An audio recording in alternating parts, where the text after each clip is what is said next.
J'ai retrouvé ma voiture, on est bien garé et on est bien arrivé au musée des 24 heures. En même temps, c'était pas loin. Bonjour Francis. Bonjour. Un visage bien connu sur LMTV. Merci de nous recevoir ici au musée des 24 heures avec l'art et les 24 heures, une exposition qui a démarré il y a très peu de temps. Oui, le tout dernier jour de janvier et qui va s'étendre jusqu'à la moitié du mois d'avril. Alors c'est pas simple parce qu'il y a beaucoup d'artistes qui sont réunis ici. On commence peut-être par la présentation avec cette bâche et puis parler des artistes présents. Alors sur le thème de l'art et les 24 heures, en fait, il y a encore beaucoup plus d'artistes qui ont créé sur le sujet, sur l'automobile et sur les 24 heures que ce que nous avons choisi. Il y en a des dizaines, je dirais. Et nous avons choisi de mettre en avant deux choses, quelques-uns qui sont peu connus et qui ont réalisé des œuvres assez intéressantes, et puis des artistes disparus, ceux qui ne produiront plus, et qui sont peut-être pour certains anciens, puisque certaines œuvres montent à plus de 60 ans, mais qui étaient dans les caves de l'Automobile Club de l'Ouest, qui nous en a prêté beaucoup, puisque pratiquement 80%, 90% de ce qui est accroché provient des collections de l'Automobile Club de l'Ouest.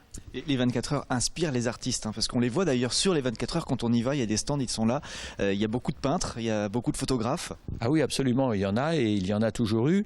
Alors nous avons commencé par rendre hommage à l'histoire des art cars, qui sont ces BMW décorés par des grands noms de l'art moderne à l'initiative du commissaire-priseur Hervé Poulain, à partir de la fin des années 70.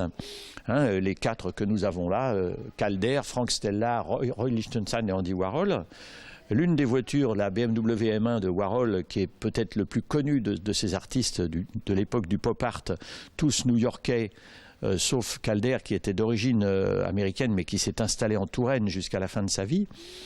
La BMW M1 a terminé classée 6e en plus, c'était un exploit.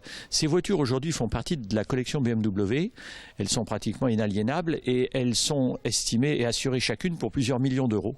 C'est la raison pour laquelle on a convenu pour l'équilibre de nos budgets de ne pas les faire venir ici. Oui, ça devenait compliqué. Ça devient un peu compliqué, même si elles sont qu'à Munich, elles ne sont pas très loin.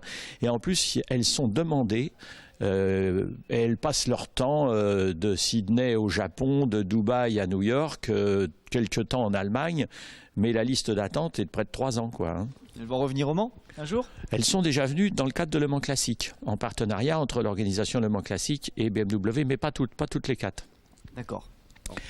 Alors, dans cette époque-là, et avec la biographie où nous avons rappelé qui sont les artistes qui sont dans la salle, il y a aussi l'aventure de Kees Haring et de François Baron qui est intéressante, car en 1984, un mécène de la promotion artistique, un organisateur d'expo qui s'appelle Hervé Perdriol, a proposé à l'ACO d'organiser un concours de peinture, les 24 heures de peinture, dans le village. Pendant la course, devant le public, deux artistes créaient devant le public. Et si vous voulez, on va s'approcher de ces deux voitures avec la notoriété de Kees Haring qui est quelqu'un qui malheureusement est disparu très jeune, hein, d'une implacable maladie. Il avait 31 ans et son style est très connu et aujourd'hui ses œuvres sont excessivement recherchées dans le monde. Il y a aussi les tableaux qu'ils ont fait à l'époque et ça reste une aventure sur la promotion de l'art pendant les 24 heures que cette création qui a été vécue en live devant le public en 84. Et ces deux modèles, vous avez pu vous les procurer facilement? Alors ils sont à l'ACO, ils font partie des collections de l'Automobile Club de l'Ouest et en fait ils sont régulièrement exposés dans le musée mais ils sont mieux mis en valeur dans le cadre de notre exposition. Alors je vois aussi qu'ensuite c'est classé, là on voit les art cars, il y a les virages, les affiches, les acteurs, la publicité. On commence par quoi? On peut, nous venons de parler des art cars, donc il y a eu une continuité au-delà de la marque que j'ai citée tout à l'heure avec deux autres marques, Venturi qui était une marque française fabriquée en Loire-Atlantique et puis McLaren, avec une décoration par Armand et par César, hein, le César des Césars du cinéma, donc quelqu'un d'important. On a trouvé un autre artiste intéressant, Michel Lecomte, qui est assez connu, qui a créé une œuvre en peignant la voiture elle-même décorée par Warhol. Donc là, il y a une double détente de création artistique qui est assez drôle. Il y a eu le commissaire Hervé Poulain qui a couru sur cette Porsche décorée par Wolinski, le célèbre caricaturiste et humoriste là, de bandes des journaux satiriques. L'histoire de la Porsche de Wolinski est intéressante et un peu dommage puisque un acquéreur futur de la voiture auquel le style ne plaisait pas l'a détruit. Il l'a poncé, il l'a repeint en gris métallisé, donc l'œuvre n'existe plus. Alors qu'elle était quand même décorée par un artiste. Et puis plus près de nous, Jeff Koons, qui a donc décoré une BMW aussi en 2011, qui a couru les 24 heures. Et puis en 2013, il y a eu une voiture qui n'est pas ici, mais que tout le monde a vue, qui est la Hard Cars de Hawk Racing, décorée par Fernando Costa, qui est encore dans l'actualité. Donc on va peut-être un petit peu laisser, je dirais, le public s'imprégner de cette histoire avant de l'intégrer dans notre présentation. C'était l'an dernier, ça. C'était l'an dernier. On l'avait vu dans l'infiltré aussi. Absolument. Alors ensuite, on s'est rendu compte, en sélectionnant les œuvres, que les artistes, avec chacun leur style évidemment différent, se retrouvaient sur quelques grands thèmes. C'est pour ça qu'on a... Et ces grands thèmes, c'est ce qui fait la magie des 24 heures, la vie dans les stands, les aventures du pilotage la nuit, les voitures en action dans les virages, les affiches qui, pour certaines... Aujourd'hui, on est dans de la création infographique avec les outils informatiques, mais il y a eu une époque pas très lointaine, puisqu'en 80, on a encore cette peinture acrylique sur toile qui est l'original qui a servi de base à l'affiche de 1980. Les affiches, il y a les acteurs, des représentations du public, des speakers, des commissaires.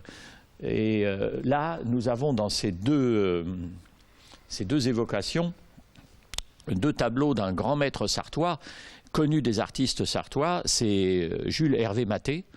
Hervé Maté avec ce tout petit tableau superbe là dans le cadre doré d'un déjeuner sous la tente peut-être d'une famille de commissaires près du pneu Dunlop. Et puis un peu plus loin, nous en avons un autre un peu dans le même esprit avec du public près d'une passerelle de franchissement du circuit, donc nécessairement dans la période de l'entre-deux-guerres, 1929-1939, que nous avons eu un peu de mal à identifier parce que la voiture est une évocation. On voit quelques publicités pour cette marque sur des photos d'époque, mais peut-être les photos ont été prises de l'autre côté. En tout cas, on n'a pas encore pu bien identifier l'année qui est censée évoquer cette œuvre. Mais en tout cas, elle est très intéressante. Et puis, alors, bien sûr, GEOAM, que l'on retrouve régulièrement dans ces thèmes, GEOAM et Rob Roy.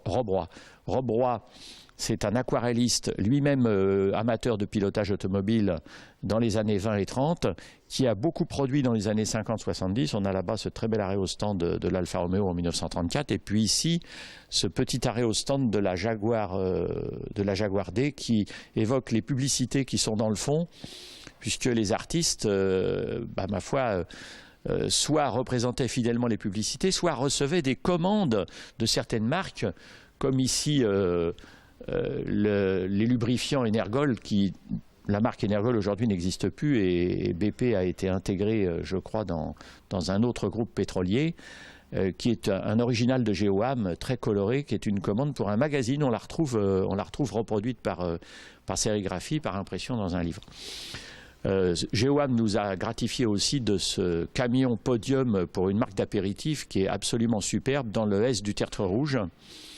Et aujourd'hui, grâce à Internet, on peut trouver une photo du camion tel qu'il était et tel qu'il a existé effectivement. Et qui est venu au Mans, évidemment. Il est venu au Mans. Il ne faisait pas que ça. Non, c'était un des véhicules de la caravane du Tour de France cycliste. Ah d'accord. La caravane publicitaire du Tour de France cycliste. Alors ça, on peut se promener tranquillement, regarder. Beaucoup d'aquarelles de GEOAM. GEOAM, je rappelle, c'est Georges Hamel. Il était né à Laval. C'était un régional aussi pour nous. Ont été réalisées pour un livre qui a été édité, publié en 1949 sous la signature de Roger Labrique, qui s'appelle tout simplement Les 24 heures du Mans et qui était un livre événement pour fêter le retour des 24 heures après 10 ans d'interruption pour cause de guerre. Et dans ce livre, il y a plus d'une centaine d'aquarelles de GEOAM, et notamment ces pilotes vers lesquels on va se diriger, qui sont vraiment des gueules, ce n'est pas des caricatures, il y a une volonté farouche, une détermination du pilote qui va concourir, qui se lit dans les regards, dans ses visages. Je parle des 18, plus 4 autres plus volumineux de Michel Lecomte que j'évoquais tout à l'heure, avec Paul Newman, qu'on reconnaît, le second en 1984, Paul Frère, Jean Rédélé, le fondateur d'Alpine Renault, Phil Hill. Alors ce pilote avec le casque à visière, Phil Hill, qui dit quelque chose aux passionnés des 24 heures, est un pilote redoutable car il a couru 14 fois les 24 heures, il a dû abandonner 11 fois, ce qui fait qu'il a terminé la course 3 fois, mais les 3 fois où il a terminé, il a gagné. Hein, c'est île Jean Debien, île Frères, ce sont les victoires Ferrari des années 58 à 62. Et il valait mieux pour les autres qu'il abandonne, parce qu'à chaque fois qu'il a terminé, il était premier. Donc revenons vers ces 18 visages. Hein, avec le premier en haut à gauche avec sa casquette et ses lunettes, Fernand Gabriel, qui est le seul pilote que nous avons identifié comme ayant participé au premier Grand Prix de France dans la Sarthe à partir de 1906, les fameux Grands Prix de 1911, 1912, 1913, et qui est toujours là pour courir les 24 heures dans les années 20. Le deuxième, c'est John Duff, Jaune d'œuf, comme l'avaient surnommé les Sartois, John Duff, le Britannique vainqueur sur Bentley en 1924. Le troisième, c'est Georges Delaroche, un Sartois de l'usine Delaroche et Turquiet, fabricant de carrosseries des Bollées, second en 1934 sur une voiture anglaise Riley, donc bon palmarès, etc. Ben Jaffield qui gagnait sur Bentley, d'autres pilotes. Odette Sicot. Nous avons plusieurs femmes, 5 femmes qui couraient dans les années 30 principalement.